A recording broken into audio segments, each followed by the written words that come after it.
Chapter 4. Annibale Maria Di Francia and Luisa Piccarreta.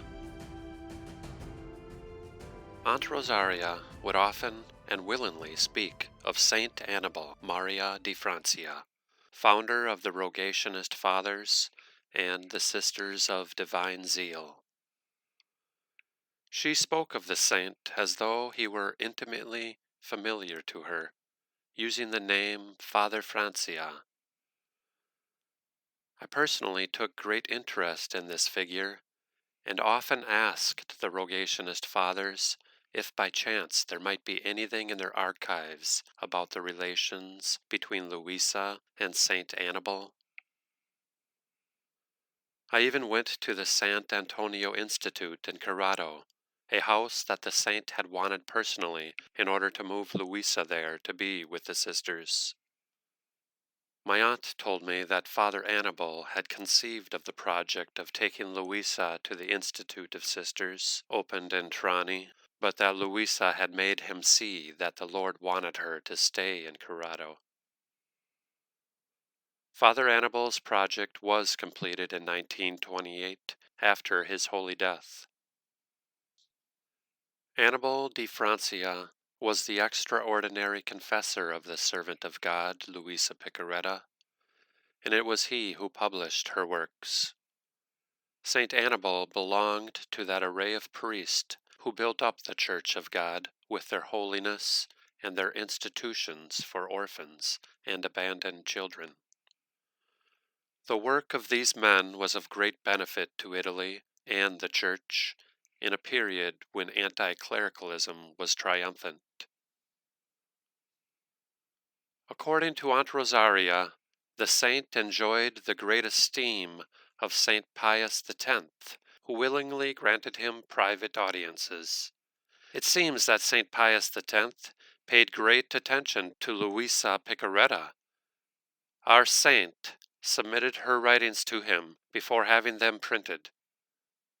Aunt Rosaria affirmed that after reading some of Luisa's writings, especially her famous work on the Passion of our Lord, published under the title L'Orologio della Passione, St. Pius X said to him, "Dear Father, you must read these writings on your knees, because it is our Lord Jesus Christ who is speaking in them."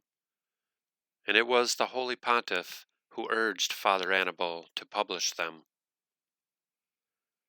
Saint Annibale called on Luisa regularly at her house in Via Nazaro Saro, staying with her for several hours, conversing with her on spiritual matters. He often took some Italian or foreign bishop to visit Luisa, and my aunt remembers the visit of a prelate from Hungary. To dispel certain doubts, the saintly father took several theologians to Luisa. Having spoken to the servant of God at length, they would gather in another room for long discussions of what they had heard. My aunt recalls that one Hungarian bishop, after talking to Luisa, emerged from a room in deep distress and said the following words in his imperfect Italian: "Pray for my people."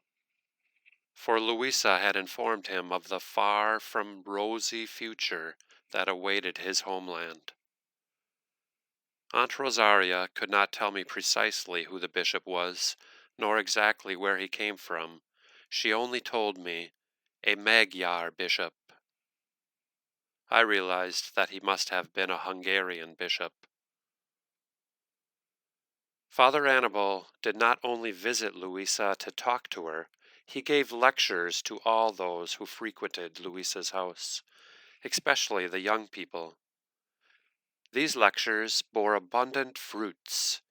Indeed, many of the girls became sisters, many of the young men were initiated into the priesthood, and quite a few were admitted to his new congregation. Many people went to Luisa's house to confess to Father Annibale.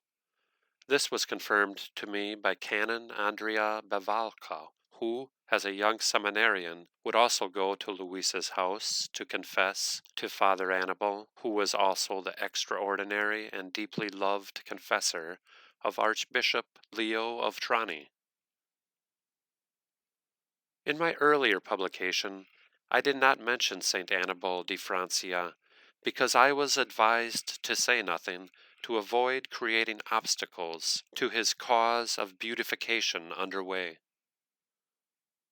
It would be most interesting to consult the archives of the Rogationist and of the Sisters of Divine Zeal, where there must certainly be traces of the long correspondence between the servant of God, Luisa Piccarreta, and Saint Father Annibale.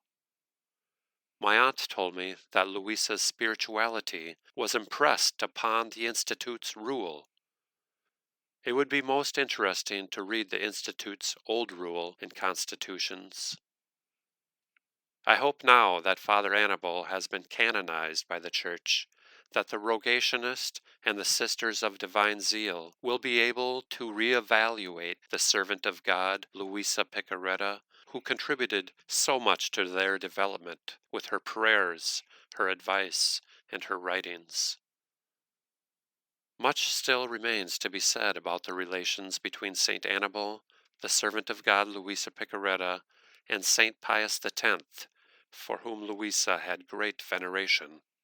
At that time, she already revered him as a saint, and on various occasions said these words: "The Lord has given the Church two great pontiffs in these times, the first, a beloved son of Our Lady, with reference to Pius IX, the second, a great defender of the faith and of the Eucharist."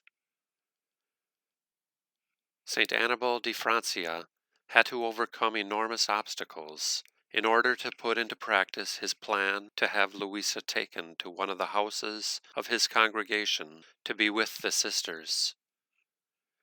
He often used to say these words: "The acceptance of Luisa in a house of my institute will be a blessing of God for the whole congregation." Indeed, although there were already two houses of the Congregation of Divine Zeal in Trani, with holy persistence, he opened a female house in Corato, close to Luisa's birthplace. His project was not easy to implement. The holy founder died before the house had been completed. 2 years after his death, Luisa entered the house of the Sisters of Divine Zeal in Via della Merge. Rosaria Bucci's Memories. Saint Annibale Maria Di Francia paid frequent visits to the servant of God, with whom he had long conversations, staying for hours in Luisa's little room, where he also often celebrated Holy Mass. This is what I remember of what Aunt Rosaria told me. In 1910, a priest arrived at Luisa's house and asked to speak to her. This was the first of many encounters between the two saints. That day, it was Aunt Rosaria who opened the door to him, then a young girl who had become familiar with Luisa's milieu, who had been visiting her for 4 years and so collaborated with Angelina in the household affairs. Moreover, since Aunt Rosaria had mastered lace-making, she was acting as teacher for the other girls, who were apprentices. She was also called by Luisa to set right her own work that was often defective, for the servant of God was unable to pull the knots tight enough because of the stigmata hidden beneath her skin and a source of pain. Aunt Rosaria, on many occasions, prepared a little bed in a room in Luisa's house, on which Saint Annibale would sometimes rest, especially when he was a guest of the Piccarreta family for more than a day. The saint's stay in Luisa's house were dictated by the fact that before giving her writings to Annibale, she had to read through them all and provide explanations on doubtful or incomprehensible points. It was my aunt herself who gave Saint Annibale the manuscript of the famous book on meditation of the Passion. Saint Annibale had it printed with the name L'Orologio del Passion, a title about which Luisa was not at first enthusiastic. The publication, with a long preface by the saint, went into several editions, 4 to be precise. Aunt Rosaria remembered that Saint Annibale once urged all the girls and Luisa's regular visitors to read and meditate upon the work. In giving it to them, the saint said, "Before having the manuscript printed, I was received in audience by His Holiness Pius X, to whom I gave a copy. Several days later, having returned to see the Holy Father for matters concerning my new congregation, he said these words: 'Have Luisa Piccarreta's L'Orologio della Passion printed immediately. Read it on your knees, because it is our Lord who is speaking in it.' Since we have no other documents available, we cannot but trust the testimony of Rosaria Bucci." Saint Annibale and the Capuchin friars of the monistic province of Puglia. It seems that the Franciscan fathers, and particularly the Capuchins, suggested to Saint Annibale that he place his works under the protection of Saint Anthony of Padua. It is certain that there was a deep reciprocal esteem between Saint Annibale and the Capuchins. I personally heard a lot about Saint Annibale Maria Di Francia from our older fathers. Father Annibale published Luisa's writings, many of which were given to our friars, whom he warmly commended not to disclose the author's name to anyone, since the devout writer wished to remain anonymous. The Capuchin friar who had the most to say about this was Father Isaiah from Trigiano, who was simple and humble, the figure of an authentic priest.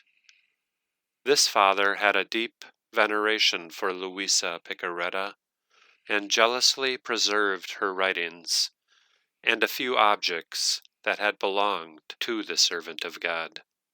Among these was a holy card with a picture on which a prayer had been written by Luisa in her own hand. Father Isaiah often used to say, "Luisa is a great saint, and Father Annibale another great saint, because he enabled us to know her. Saints understand one another. It is God who brings them together." In far-off 1917, Father Isaiah from Trigiano was a Capuchin student at our friary in Francavilla Fontana, where on several occasions the friars gave hospitality to Father Annibale Maria Di Francia, who was establishing one of his works in nearby Oria. These are Father Isaiah's impressions of Father Annibale. He was a priest who truly belonged to God, and at the sight of him we students would gather round him with great sympathy. We all went to him for confession. He had an unusual appearance, as well as an unusual manner of speech and gestures, always moderate and with a reserve that did not command fear, but filial trust. He constantly spoke to us of God's will and exhorted us to bear with hardships and contradictions. He told us that a soul who was consecrated entirely to God was suffering and praying for us all. This soul, Saint Annibale said to Father Isaiah, is a daughter of your region, and this is a sign that the Lord is blessing the people of Bari. To comfort him in his doubts and sufferings, he gave him L'Orologio della Passion, which he himself had printed. Friar Isaiah, a Capuchin student at the time, asked him where this holy soul lived and who she was, but Father Annibale answered, Just think about preparing yourself properly for the priesthood and always doing God's will. And in due course, you will discover who this soul is.